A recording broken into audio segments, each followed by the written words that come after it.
احنا في مجتمعنا بنسمع كتير عن كليات القمة وكليات القاع، وكل واحد فينا عنده فكرة معينة عنهم.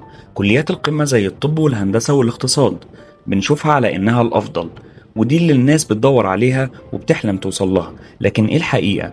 الحقيقة إن مش كل الناس لازم تكون في كليات القمة عشان تبقى ناجحة. النجاح مش مرتبط بالكلية اللي دخلتها، ده مرتبط بيك انت بمجهودك وطموحك.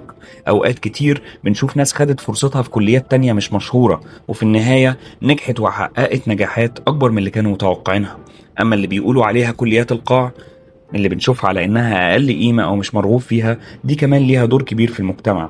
في ناس دخلتها واشتغلت فيها بجد وأثبتت نفسها وعملت فرق كبير في حياتها وحياة الناس اللي حواليها. في النهاية مفيش حاجة اسمها كليات قمة وقاع، دي مسميات احنا اللي اخترعناها. كل كلية وليها قيمة، وكل واحد فينا ليه فرصته في النجاح. المهم انك تشتغل بجد، تكون شغوف بحاجة بتحبها وتطور مهاراتك فيها. وصدقني مش مهم الكلية قد ما هو ازاي هتستمتع